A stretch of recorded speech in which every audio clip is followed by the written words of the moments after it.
Seguimos haciendo una mañana por descubrir, son las 9 de la mañana, 6 minutos, 19 grados 8 décimas la temperatura actual. Y en este 24 de marzo estamos ahora en comunicación con Andrés Lablunda, legislador porteño por Unión por la Patria, quien es además nieto número 18 restituido por Abuelas de Plaza de Mayo. Andrés Lablunda Fontana nació el 25 de enero de 1977 y fue secuestrado junto con sus padres el 20 de abril de 1977 en la casa donde vivían en la localidad de San Fernando, en la zona norte del Gran Buenos Aires. Muchas gracias por atendernos, Andrés. Mariano Doño y Camila Ansaldo, te saludamos. ¿Qué tal, Mariano, Camila? Y bueno, buen día para toda la audiencia también. Buen día. Bueno, en este 24 de marzo, a 49 años de lo que fue el último golpe de Estado y que llevó adelante lo que ya todos tristemente conocemos, aquella represión que dejó el saldo de los 30.000 desaparecidos, te quiero consultar sobre tu historia particular, porque siempre cuando suceden estas desgracias en todos los pueblos a lo largo de la historia, que dejan estos números de víctimas tan grandes, es necesario individualizar para comprender qué fue lo que pasó con cada una de esas personas que después forman esos números tan grandes y que a veces terminan como por borrar un poco lo que fue cada historia individual. Sí, perfecto, me parece bien. A mí me parece también central lo que decís, porque la importancia de dar testimonio de lo ocurrido hace a la cuestión que a veces parece lejana, porque uno dice, bueno, han pasado 49 años del genocidio, pero esas consecuencias siguen presentes hoy en día, siguen presentes en el plano social, político y económico, pero sí, y también en lo individual.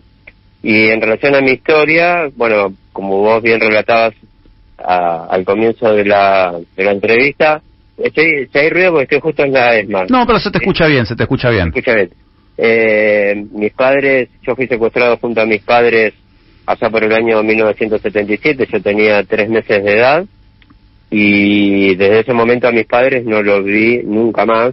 Uh-huh. A mi madre la llevaron a un centro clandestino de detención llamado Campo de Mayo. Sí.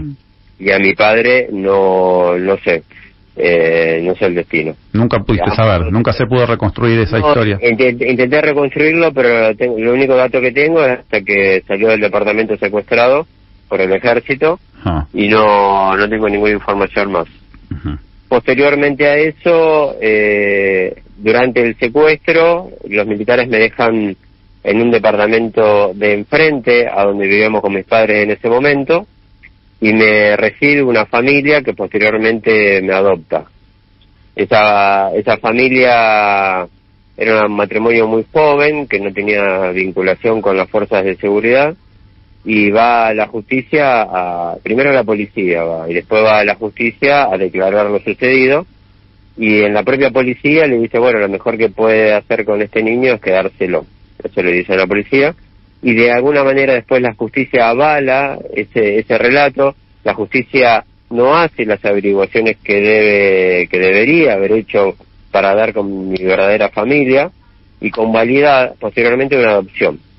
Entonces, esto lo señalo porque en los casos de los nietos restituidos, hay a veces niños que son apropiados por las propias fuerzas de seguridad. Claro. Y hay otros casos como el mío, donde fui apropiado por la propia justicia porque no hizo las cosas correctamente, ¿no?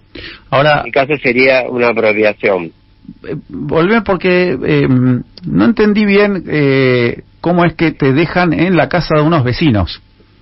Claro. O sea, primero te llevan detenido, digamos, junto con tus padres, o directamente en el momento de la detención. En el momento de la detención, sí. Los militares estuvieron 30 minutos en el departamento. Esto se puede reconstruir con el tiempo porque visité el lugar y demás, y estoy con vecinos. Los militares tomaron todo el edificio, sí, y toda la cuadra. Sí. Y al momento mi papá llegó a las 10 de la noche de trabajar. Cuando entra mi papá a trabajar, lo secuestran también al portero, lo hacen tocar la puerta al portero, sí. Y cuando el portero se anuncia, mi mamá abre la puerta y ahí se ingresa la patota, ¿no? Un grupo de tareas del ejército. Sí. Estuvieron media hora dentro del departamento, hubo mucho ruido, gritos, mi mamá insistía mucho conmigo, fue una situación dramática, terrible, aparte como era más o menos, no hacía frío, entonces las ventanas estaban abiertas, con lo cual se escuchó mucho todo, y escucharon a los vecinos tanto de arriba como de abajo del departamento. Sí. Voy a los detalles porque ya que me preguntaste el momento del secuestro... No, sí, claro. Por eso es importante, es lo que decíamos en el comienzo de la charla, ¿no? De la importancia de el relato pormenorizado de lo que le pasaron a las individualidades, ¿no? Que después forman estos números. Muy bueno, me parece muy bien la mirada. Entonces, al momento, cuando se lo llevan a mis padres, que se lo llevan envuelto en sábana y con sangre... mi mamá ahí tiene la posibilidad de acceder, los militares ahí acceden al pedido de mi madre de no llevarme y dejarme en un departamento de enfrente, a donde vivíamos. Entonces tocan la puerta y me recibe esa familia y a mis padres se lo llevan. Entiendo. Y fue el momento. Esta familia que me recibe, obviamente, imagínate la situación en el momento, va a la comisaría primero, relata los hechos. Sí. El comisario, imagínate, la policía de la provincia de Buenos Aires, cómplice también, liberada. Entonces esta familia decide quedarse conmigo, cuidarme, ¿no? En ese momento. Sí. Con la posibilidad de que vuelva mi familia biológica a buscarme, cosa que eso no sucedió porque mis padres estaban en situación de clandestinidad, con lo cual no tenían contacto con mi familia, con lo cual no sabía mi familia dónde estábamos viviendo. Sí. Entonces la familia me recibe, y pasan los días, después van a la justicia, la jueza Ofelia Heck, que era la jueza de menores de San Isidro de aquel momento, primero le da una tenencia, después una adopción simple, y con el tiempo se configuró la adopción plena. Para esto, paralelamente, esta familia que me recibe, si bien vivía en San Fernando, después se va a vivir a la ciudad de Mar del Plata, al año, cuando yo tenía 1 año, y cuando recién yo tengo 8 años, mi familia biológica, junto con las abuelas de Plaza de Mayo, me localizan en la ciudad de Mar del Plata. Bien, te voy abriendo paréntesis en la historia para que puedas seguir con el relato. Por ejemplo, esta jueza, ¿es jueza de menores, era? Sí, Ofelia Heck. Bien, ¿esta jueza después siguió ejerciendo durante la democracia? Sí, siguió ejerciendo, hoy está fallecida. Es una jueza muy reconocida porque también intervino en la adopción de Marcela y Felipe Noble Herrera, el caso Clarín. Sí. Y un caso más también que configuró una apropiación. Pero la jueza, yo leí todo el expediente, me tomé el trabajo, y la realidad que hizo un par de averiguaciones, pero mínimas, para darle forma al expediente, pero la jueza sabía en todo momento que mis padres habían sido secuestrados. La jueza sabía que las abuelas estaban dando vuelta en la plaza. Claro, y no hizo lo que tendría que haber hecho como para poder restituirte con tu familia. Claro, porque yo no fui abandonado, ni dejado. Claro. Mis padres los secuestraron. Claro. Y posteriormente los mataron. Claro. Entonces... Por eso te preguntaba si esta jueza había continuado con su ejercicio en democracia, porque Sí, continuó, claro que sí. Como jueza del Tribunal de Menores de San Isidro, provincia de Buenos Aires. Bien, continúa con el relato, van a seguir surgiendo los... ¿Se fueron a Mar del Plata? Nos fuimos a Mar del Plata, y a los 8 años, producto de la búsqueda de mi familia biológica, en conjunto con las abuelas, dan justamente con un expediente. Primero, mi familia biológica logra saber dónde vivíamos, con mis padres. Entonces se empiezan a hacer las averiguaciones en el barrio, preguntan con los vecinos, y el mismo portero del edificio, que estaba justamente ese día, esa noche en el secuestro, le dice qué familia me había adoptado, qué familia me había recibido. Claro. Entonces ahí empiezan a averiguar, identifican el expediente donde se había configurado la adopción. Como mi familia quiso acceder al expediente y la jueza no le permitía, ahí intervienen las abuelas de Plaza de Mayo. ¿Todo esto en qué año? ¿Ya estábamos en democracia? Ya en democracia. Ya en democracia. Y la jueza no le permitía acceder al expediente ya en democracia. Exactamente. Bien. Exactamente. Posteriormente, y acá me adelanto un poco, cuando yo quiero restituir mi identidad, el expediente debe ser desaparecido. Así que, bueno... Mágicamente, sí. Básicamente, sí. Entonces, la familia que me recibe, bueno, estamos en Mar del Plata, me localizan las abuelas, y ahí se produce otra situación, que es que las dos familias, la familia biológica, la Blunda, y la familia adoptante, de común acuerdo y de manera más forzada por la familia adoptante, deciden que yo siga viviendo, ¿no?, con la familia que me estaba creando en ese momento, que me había puesto otro nombre también, porque no sabían mi nombre, me habían puesto Mauro Cabral, que era el nombre que yo llevé hace muchos años, y con esa identidad me estaba creando, sin saber que esa familia que me criaba no era mis padres. La familia que te crió, la familia que te adoptó en ese momento, no te contó nada, nunca, ¿o sí? No, ¿cómo fue eso? No, nunca, no, eso fue lo más terrible, porque... y acá entra una cuestión ahí valorativa, y que yo tampoco quiero juzgarlos. No, sí, es muy difícil todo. Sí, es muy difícil todo, pero tampoco sí situar el momento y el contexto y muchos elementos que jugaron, ¿no? Estamos hablando de los años 80, estamos hablando que el derecho a la identidad no era un derecho, que las adopciones generalmente no importaba, ¿no?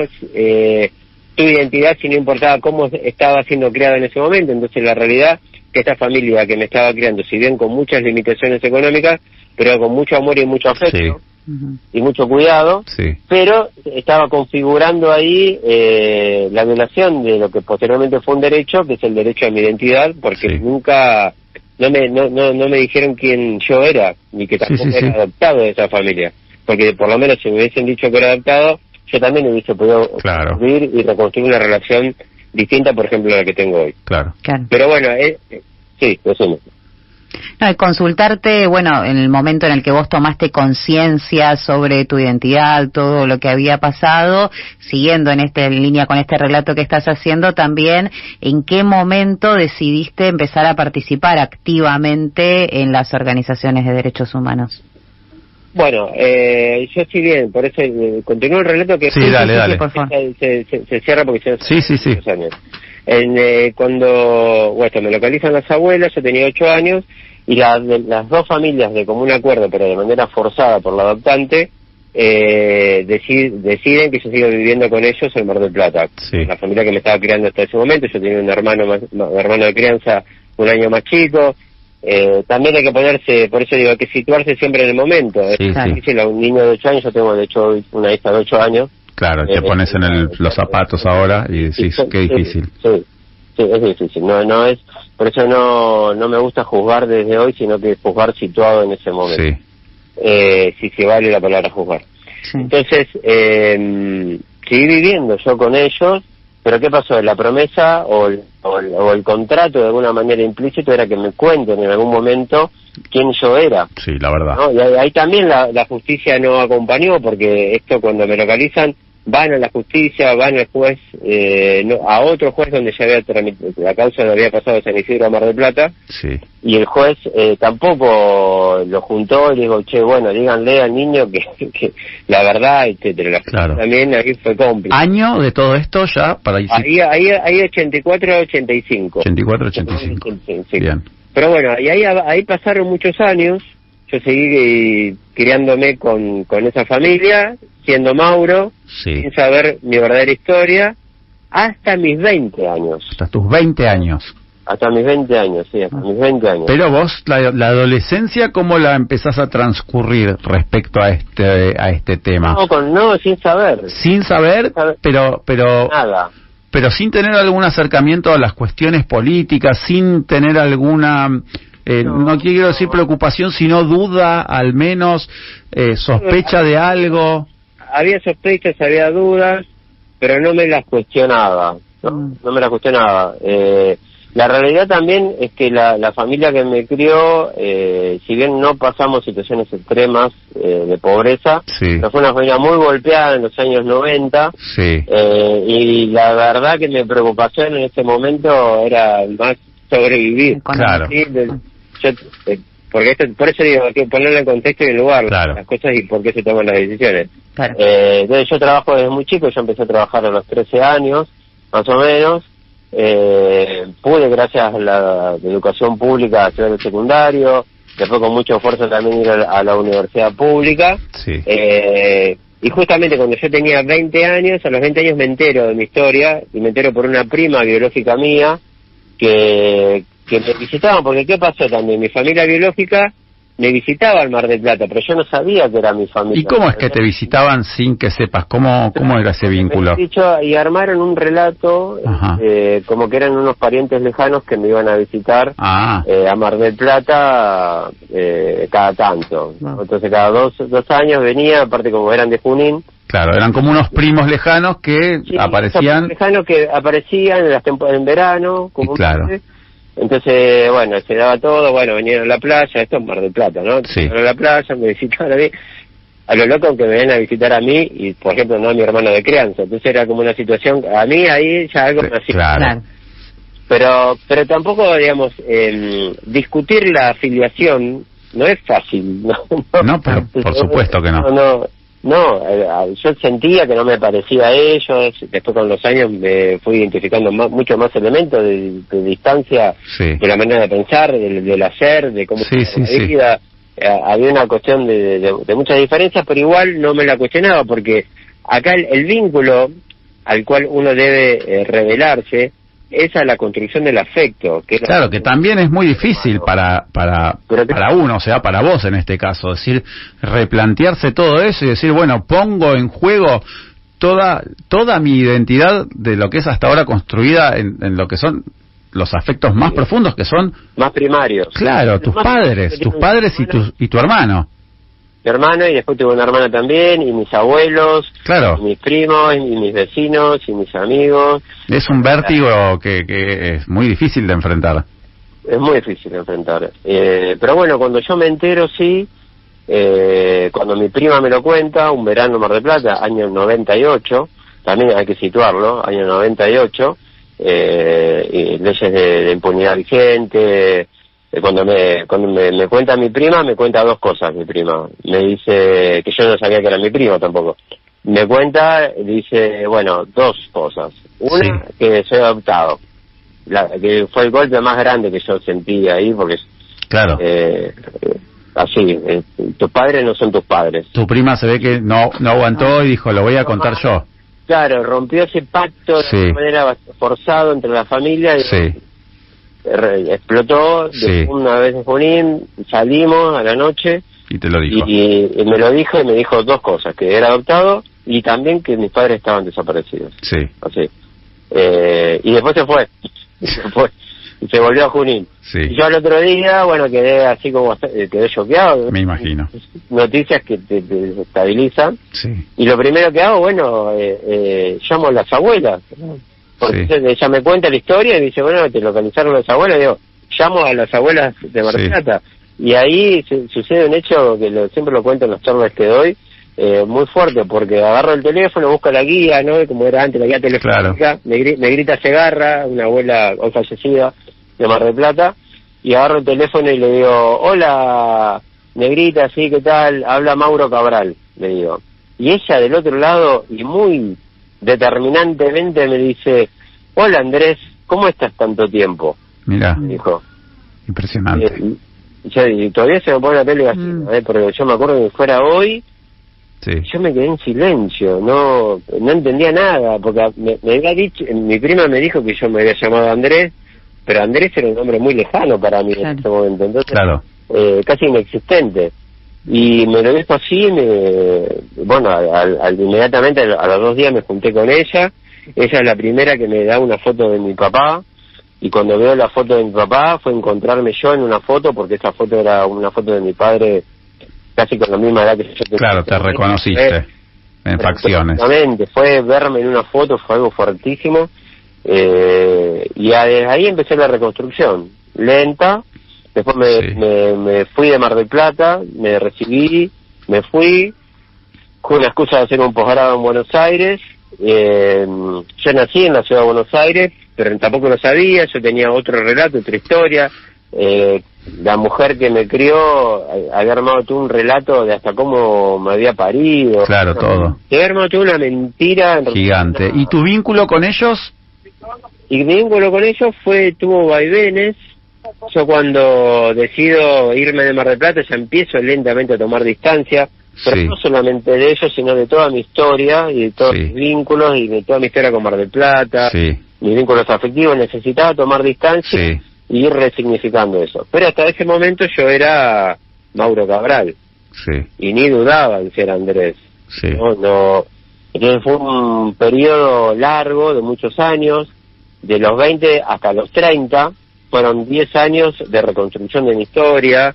Yo ahí había empezado, estaba la pregunta que me hizo Camila de la militancia y yo recién ahí automáticamente empiezo a acercarme a abuelas y a colaborar con abuelas, año 98, 99, y en el año 2002 decido venirme a Buenos Aires y se daba una de las causalidades de la historia de que mi padre, Pedro Lablunda, había sido compañero de militancia de Alicia Kirchner y Néstor Kirchner cuando ellos militaban en La Plata, cuando habían venido de Río Gallegos a estudiar a La Plata. Entonces, bueno, ellos siempre estuvieron al tanto de mi historia, porque lo conocían en mi papá, y cuando ellos llegan a Buenos Aires también de Río Gallegos y se da la causalidad histórica de que asumen la presidencia, porque si bien ellos, el proyecto era llegar al 2007, se adelanta todo, bueno, lo que sabemos de la historia política reciente, ¿no? Y entonces yo ahí empiezo ya una militancia así mucho más activa. Producto de esa militancia, de entender de por qué habían sido secuestrados mis padres, porque hasta ese momento el relato en relación a la militancia de ellos para mí era bastante confuso, no terminaban de entender bien por qué habían hecho, por qué habían luchado, por qué los secuestraron y demás. Entonces, bueno, empecé como a reacomodar todo el rompecabezas de mi historia y de mi identidad, y en el año 2008 ahí decido, bueno, yo ya sentía que mi nombre no era mi nombre, ya sentía de que pisaba en arena, digamos, para buscar una imagen, sentía que yo ya no era yo, que tenía que dar un salto ahí, que tenía que tomar una decisión, que es una decisión muy profunda, pero a la vez sentía que yo ya no era quien era esa persona, y entonces hice un ejercicio de imaginarme en un futuro cercano, y yo dije, bueno, yo no puedo seguir toda mi vida siendo así, y me imaginé futuros posibles, y de esos futuros posibles no me veía más como Mauro. Entonces, en una actividad que hicimos en el año 2008, en el contexto de la 125, lo pongo porque también la cuestión política del contexto me atravesó mucho. Había unos jóvenes en la ciudad de San Fernando que estaban haciendo toda una investigación en relación a la historia de los desaparecidos del lugar. Habían tomado la historia de mis padres, de Pedro Lablunda y Mabel Lucía Fontana, como desaparecidos de San Fernando. Se daba que iban a poner una placa justamente donde fue el secuestro. Entonces yo dije, bueno, ahora es el momento. Hicimos un acto público, pusimos un escenario en la calle, y llegué en ese momento nadie sabía la decisión que yo iba a tomar, nadie la sabía, solamente yo, y agarré el micrófono y dije, bueno, a partir de hoy, yo tenía 30 años en ese momento, mis padres al momento de la desaparición tenían 30 años también, y en función al respeto por un deseo que ellos tuvieron de llamarme Andrés, en función a que yo me identifico siendo Andrés, es que a partir de hoy no me llamo más Mauro Cabral, y a partir de hoy soy Andrés Lablunda. Y ahí, bueno... Comenzaste con lo que es esta nueva etapa. Andrés, te pido, ahora nosotros tenemos que ser el informativo de Radio Sputnik, pero si me podés esperar un minuto, porque habiendo contado toda esta historia de tu vida, me parece importante ahora también preguntarte por lo que está pasando hoy. Pero si me podés esperar un minutito con el informativo y seguimos charlando. Sí, cómo no. Información, entrevistas, análisis. Para estar informado todo el día, sintoniza Radio Sputnik en concepto FM 95.5. Titulares. El presidente de Argentina, Javier Milei, volvió a rechazar la cifra de los 30.000 desaparecidos en el Día por la Memoria. Lanzan en China un coche eléctrico que cuesta la mitad del modelo más vendido de Tesla. Médicos advierten de la veloz propagación de un hongo letal catalogado como amenaza urgente, que puede causar infecciones graves con altas tasas de mortalidad. Los hutíes señalan que el envío de un segundo portaaviones al Mar Rojo refleja el fracaso de Estados Unidos. Israel se prepara para una operación terrestre a gran escala en Gaza para derrotar finalmente al movimiento palestino Hamas. Estas noticias fueron presentadas por nuestra locutora virtual. Radio Sputnik, por concepto 95.5 FM.